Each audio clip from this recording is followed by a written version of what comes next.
Hi everyone, this is the miter saw.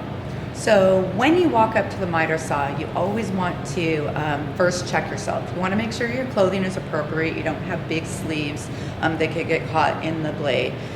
You either want to pull them back or have tight sleeves to your wrists. You want to make sure you don't have anything dangling from your chest or earbuds or anything like that.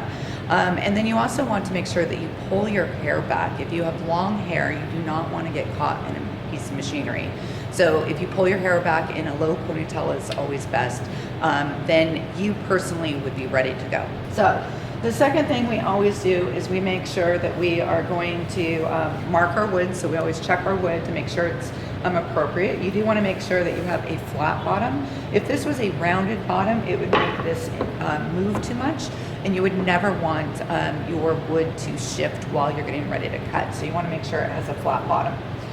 You also want to make sure that when you are cutting on this machine that you are going across the grain. You would never go with the grain. If you go with the grain, you're going to get a severe kickback, and it could actually pull your fingers towards the blade. So you want to make sure that you're only going across the grain. You're going to mark your piece of wood, making sure that you're where you're holding onto the piece of wood allows you enough room to keep your fingers at least 4 inches from that blade. And then you would take your piece of wood and you would set it, and then you would check without your finger on the trigger. You would bring this down and you'd make sure that you line up your cut.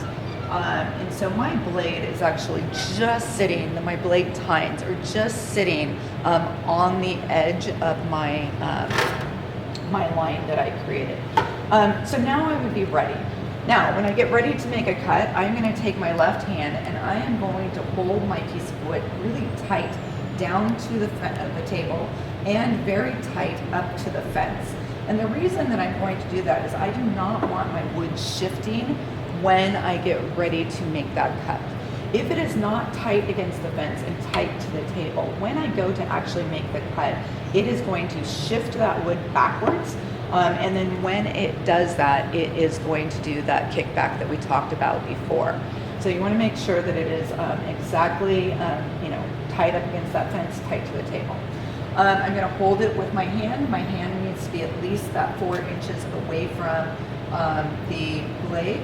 And then when I get ready to start the machine, I have 2 buttons I need to push. This one right here is my safety button, and then the trigger is right here.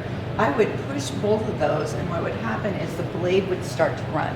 I do want to give that blade a moment to get completely up to speed before I bring it down through the piece of wood. And so I would hold on to it, and then I would bring it past my piece of wood, and then I would cut all the way through.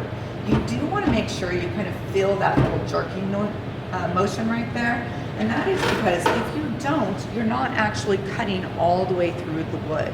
It looks like you have on the top surface, but it turns out there'll be a little section down below that isn't cut through, and then you're gonna have to remake that cut. So make sure that when you bring it all the way down, you feel it that it can't go any further, and that you slide it all the way forward until you feel that it really cannot go any further. At that point in time, you are going to release the trigger and the trigger and the safety. You're going to bring back up the blade. Now, when you're bringing the blade back up, you want to make sure you do it in a controlled manner. If you just flick it up, there is a really high likelihood that the piece of wood on this side is going to shift on you. And if this piece of wood over here shifts on you, it tends to get that kickback again. And then it will get thrown kind of that direction. So you want to make sure that you are just lifting it up in a controlled manner. It doesn't have to be overly slow. Even though there is a guard here, you don't want to get in the habit of reaching towards a live blade, one that is still rotating. And so your hand is already going to be over here, so you can just simply pick up your piece of wood. And then you can actually, by that time, the blade will have slowed down or stopped. And then you can reach and grab this one. You just don't want to get in the habit of reaching into this space, even though there is a guard. Because if something were to malfunction or the guard didn't completely cover the blade, it's your hands that are at risk. So when you're done with this machine, make sure you clean everything up yourself, and then make sure you unplug it for me so that